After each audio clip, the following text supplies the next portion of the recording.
Hi everybody, my name is Dr. Malvika, and in today's video we're going to be talking about how I became an IMG in the UK, what mistakes I made, what I would do differently, what I would tell my future self. And this is a really special video because it is in collaboration with a company called Trulink. So Trulink is a website that was started by the founder Sam, and he's basically created a website for IMGs to go and find everything that they need for a successful transition into the UK in one place.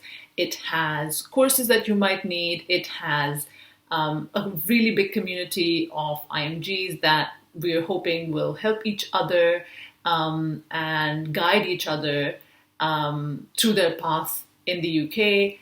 And it also has resources that you might need for places to live, or also it has like a really beautiful timeline of how you can progress through your career path in the UK and exactly what are the requirements for each of them. So it really makes everything really easy. We've registered onto the platform and we really hope that you do as well and you find it useful. It is free to register onto. The link will be below in the description.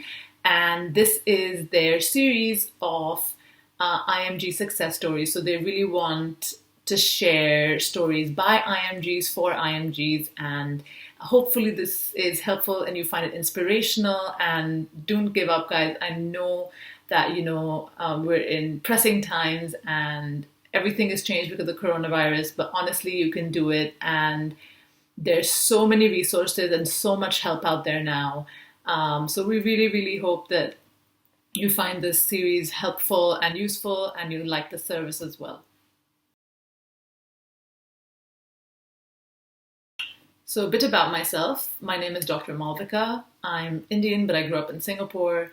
I went to the Royal College of Surgeons in Ireland at the Bahrain campus, and I have just joined the 2-year foundation program in the UK as a foundation year 1 trainee. For us, it's really important to share our story because the journey to becoming an IMG in the UK is not an easy or a straightforward one. There are nitty-gritties and little tips and pointers that you need to know that we would have never known without the guidance that we received. And we thought that it would only be fair that we would help you guys and share this guidance and pass it along for the future generations and the future medical students who want to follow this path into the UK. And that is why we started IMG Marvels, and that's why we truly believe in Trulink, because it's also a peer-led platform. And I think that collaborating our efforts together, we can really help each other so much more. We hope that we inspire you by sharing the story, and I don't want you to be discouraged or feel like it's too hard. Doesn't matter if you're from a school abroad or from an Indian school or wherever you're from, whatever your passport, it's doable. You can do it. IMGs are being encouraged into the UK system right now because they have a shortage of doctors. So this is the best time to be coming to the UK if that is your dream and if that is where you want to end up. Don't be discouraged, and yeah. I want to inspire you guys and encourage you guys by sharing the story and, just telling you that it's real, it's possible. It's not that 1 in 100 make it. A lot of people make it, and it's one of the best times to come to the UK because they have a shortage of doctors. So if you're someone who wants to have a career in the UK and this is what your dream is, then it's definitely doable. And I hope that by sharing my story, I can make your journey a little bit easier. So I decided to become an IMG because it was always my plan to become a surgeon in the UK. And I was supposed to go to medical school in the UK, but it didn't work out that way. And so I decided that, another step in the journey, it's just another barrier to cross over, was to become an IMG and get into the UK system that way. But eventually I do want to become a surgeon in the UK. That's always been the plan. I like the way that their surgical training is formatted and organized, and how it's merit based and not based on factors like your passport or where you hail from or where you studied. So the first step that I took to become an IMG was I talked to people who were my seniors who'd applied the year before. And they really helped me, they really guided me and told me exactly how to start.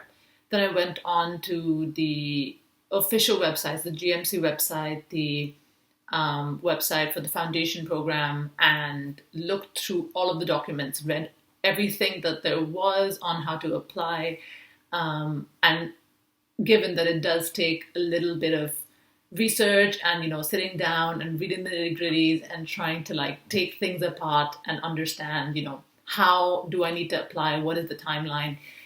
So I'd recommend that you do that, make a timeline for yourself. And there were so many resources by the time that I was trying to become an IMG. There was Nasir's blog, which is incredible, and Dr. Nasir really, really is very passionate about helping IMGs. There was the Savvy IMG, which I also used a lot to try to understand what was written in those huge documents that are the official documents on how to apply, and kind of decode them, and also decode the timeline and the application process. So they really, really helped me in my journey. So my application was just the eligibility application is pretty straightforward. For the foundation year 1 and 2 combined training program, it's a pretty straightforward application. And as long as you do well in the SJT, you should have a spot. It's more based on merit, your rank in medical school, and the SJT exam score rather than an interview or anything. We don't have an interview for the foundation year 1 and 2 combined training program.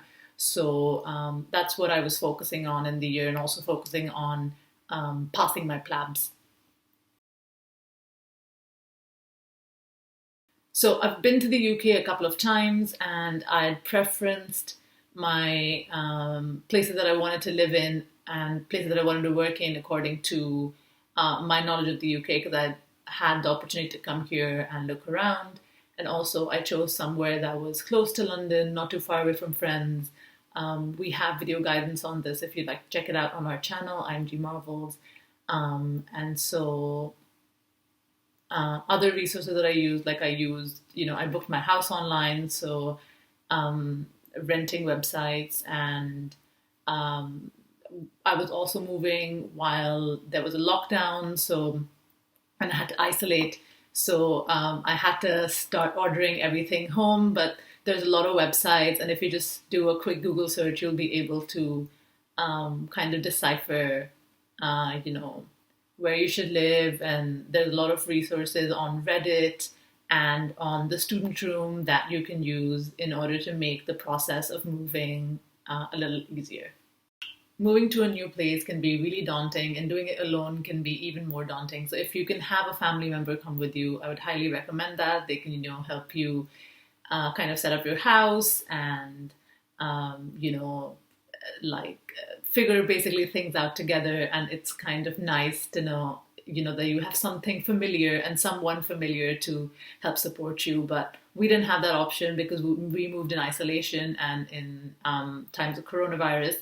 But still, just make sure you do your research and know where you're going, know how you're going to set up things, get things ordered beforehand, so that when you move into your house, you have towels, you have a bed sheet, you have like the basics that you need on day 1, night 1 to get through it. And I think if you research well and talk to people who've done it before or live nearby, and call over your friends that are nearby, it'll become much, much, much easier. And just learn from people who've done it before. I think they are the ones who can help you the most. And you can access these people through Facebook, through Trulink, through IMG Marvels, through Reddit, through the student room. There's loads of places that you can find these people nowadays online. So don't feel daunted. Lots of people have done this, and so will you. My current role is the role of an FY1, which is an intern. So we have a morning ward round, and then we basically are given tasks for patient management that we have to do throughout the day, which includes bloods, cannulations, other procedures, writing the notes, starting the treatments, ordering the imaging, ordering other investigations that are needed, handling tasks that come up on the ward. So it's pretty much like any other internship around the world, but it is very, very well supported. I feel very well supported. Everyone is super nice and very friendly. There's a lot of other IMGs as well, but also the UK graduates are extremely, extremely friendly, and they've taken me in with open arms, which I am very, very grateful for. And my future plans are that I want to hopefully join the core surgical training pathway in 2 years. So that's what I'm working towards. And we're working towards that with, research, audits, and other things that will help me in my CST application. So what I would tell my future self would be to not be so controlling. Sometimes life just happens to you, like in the pandemic, you can't really control what your timeline is. And, things will shift every single day. One day there'll be an exam, the next day it'll be cancelled.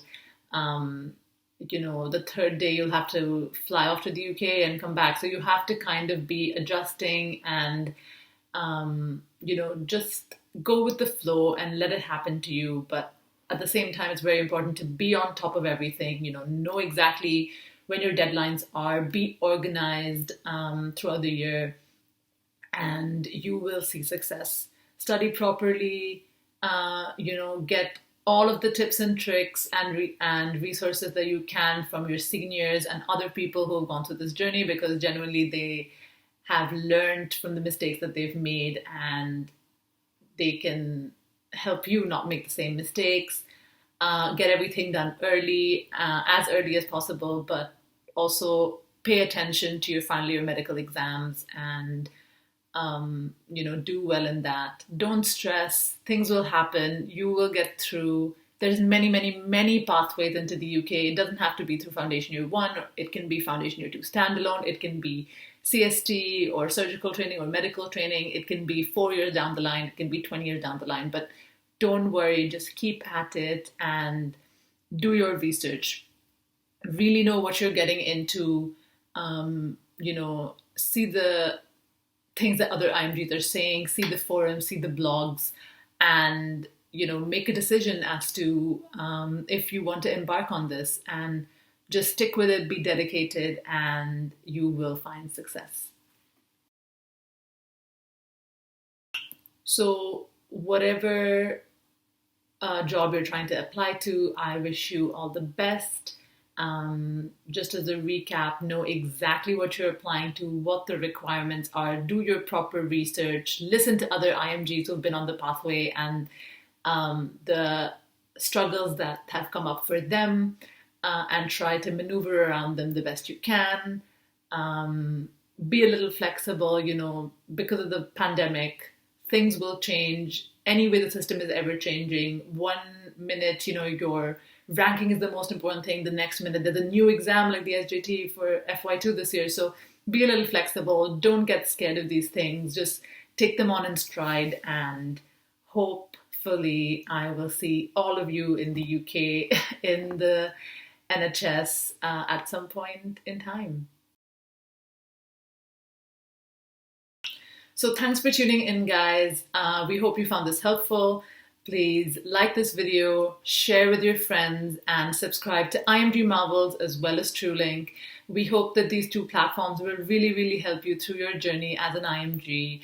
And we'd also love to hear from you guys in the comments. If you leave your journey as an IMG in the comments, then we can have a little chat there and help each other out if there's any issues that you guys are facing.